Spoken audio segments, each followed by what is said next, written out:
Okay, I need you to sit down. Metaphorically, you're probably already sitting. And I need you to actually hear this because nobody said it to me at 24 and now I'm this. Welcome to Did You Know? Let's go. Here's what I know about your 20s that I wish someone had told me with the aggression it deserved. You are not in a waiting room. You are not between your life. You're not warming up. The game has already started. The clock is already running. And most of you, and I say this with love, genuine love, are sitting there refreshing TikTok like life is gonna start after the next video. It is not. Here's the beautiful, catastrophic lie that your 20s sell you. You have time. Oh, it's so convincing.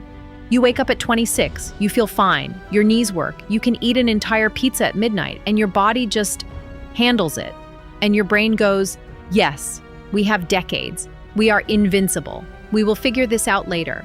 Later.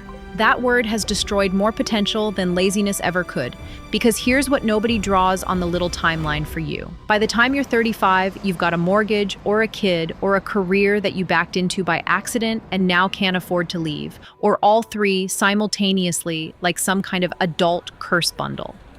And the options? The beautiful, wide open, terrifying options you had at 23. They didn't disappear dramatically. They just quietly narrowed. Like a hallway that keeps getting a little smaller. You don't notice until you can't turn around. And the brutal part, the actually brutal part, is that the 40-year-old version of you isn't going to be mad at anyone else. They're going to be mad at you. The you sitting right here, right now.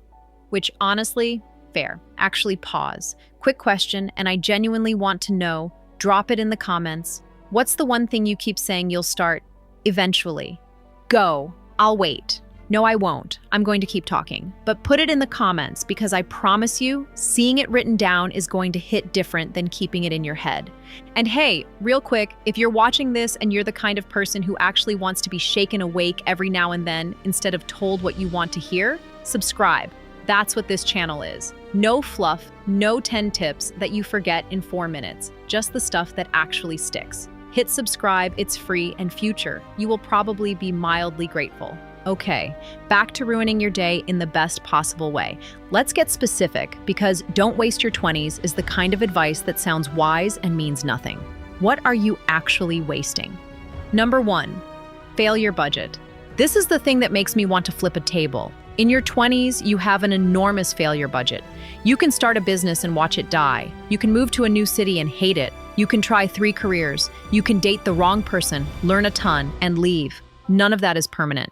At 40 with dependents and a mortgage, your failure budget is approximately this much. You cannot blow $20,000 on a side hustle that doesn't work when you have 2 kids and a car payment. You cannot just quit your job because you're bored and figure it out. The risk tolerance goes way down. Your 20s are when risk is cheap, and most people spend them doing the safest possible version of every choice. Number 2, compounding. Not just money, though yes, also money. If nobody has screamed at you about a Roth IRA yet, consider this me screaming. But everything compounds. Skills compound, relationships compound, reputation compounds. The person who spent their 20s actually getting good at something, writing, coding, building things, talking to people, they don't just have a skill at 35. They have a decade of compounded skill. They're playing a completely different game than someone who spent the same 10 years in comfortable stagnation. Comfort is the enemy. I'll say it louder for the people in the back. Comfort is the enemy. Comfort feels like safety. It is not. It's just slow motion regression dressed up in pajamas. Number 3, identity. This is the weird one. Your 20s are when you figure out who you actually are, not who your parents think you are, not who your hometown expects, you. And the only way to figure that out is to do things, try things, embarrass yourself, go to the thing, start the thing, fail at the thing. The people who never experiment in their 20s show up at 38 in a full-blown crisis, not because something went wrong, but because they never actually chose their life. They just drifted into it. And drifting feels comfortable right up until you look up and realize you have no idea where you are or how you got there. Okay, here's the flip side. Let's balance the doom for a second. If you are using your 20s well right now, I want to hear it. What are you actually doing? Something you're proud of, something you started, something scary you said yes to? Drop it below. No humble bragging rules apply in this comment section. Brag fully. You earned it.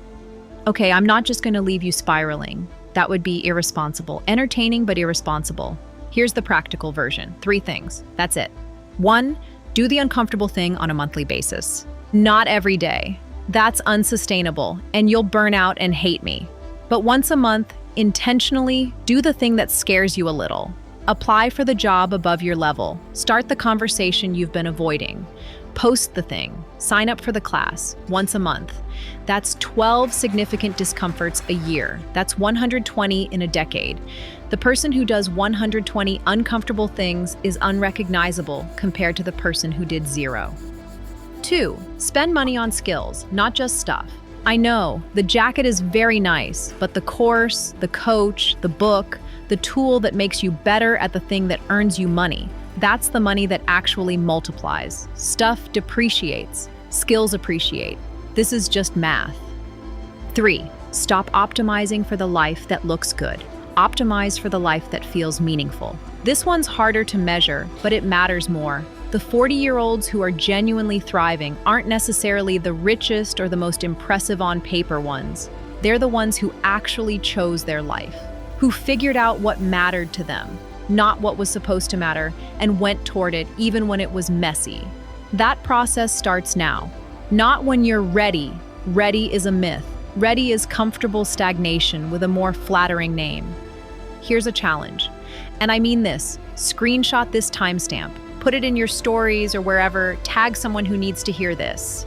Because there is a 23-year-old in your life who is currently convincing themselves they have time, and you have an opportunity to ruin their afternoon in the most loving way possible. Do it. Be the person nobody was for us. Look, I don't know exactly where you are in your 20s. Maybe you're 21 and this is landing perfectly. Maybe you're 29 and you're doing the math and feeling a little sick. Maybe you're 40 already and you're thinking, yep, that tracks. Wherever you are, it's not too late to start, but it is later than you think. That's not meant to scare you. It's meant to move you. There's a difference. Go do the thing, the one you know I'm talking about. I'll see you in the next one. Actually, one more thing, because I glossed over the Roth IRA comment and I can feel the 24-year-olds skipping past it, and I physically cannot let that happen. If you put $200 a month into a Roth IRA starting at 22 and you never increase that amount, never touch it. Just leave it alone. By the time you're 62, you will have somewhere in the neighborhood of $525,000, tax-free. That's based on the S&P 500's historical inflation-adjusted average return of around 7% annually. Not a guarantee, but a reasonable long-run assumption, backed by a century of data. That's the whole move. $200 a month, the cost of 2 dinners out.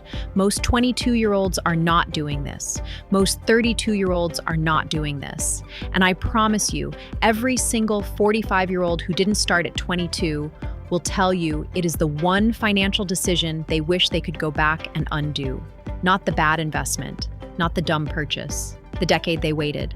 The math on starting early is so obscenely unfair to people who start late that financial advisors have basically given up trying to explain it in a way that lands. So I'll just say it plainly. Waiting 10 years to start investing doesn't cost you 10 years of growth. It costs you more than half your final number.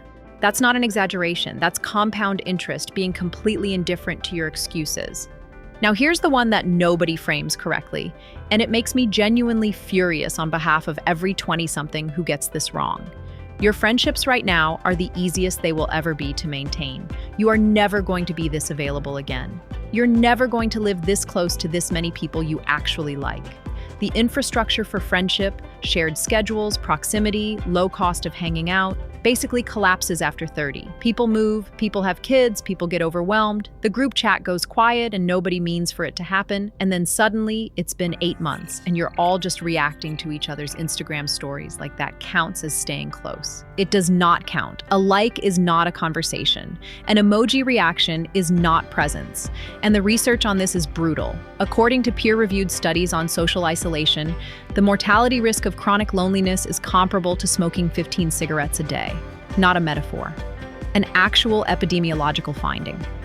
This is not a soft, feelings-based concern. Loneliness is a measurable physiological threat to how long you live. The people who invest in real relationships in their 20s, who actually show up, who make the call, who book the trip even when it's inconvenient, those people have something at 50 that money genuinely cannot buy back. And the last thing, and this is the one that the 40-year-olds I respect most all say some version of unprompted: stop waiting to feel ready to become the person you want to be. You are not going to wake up one morning and feel ready. That feeling does not come first. The action comes first. The feeling, if it comes at all, comes after. After the repetition, after the embarrassing early attempts, after doing the thing badly enough times that you finally start doing it less badly. The 40-year-olds who are fine didn't have a plan. They just started. You are the most qualified version of you that has ever existed. Act like it. Watch that next one. Your future self will thank you or blame you. One of those.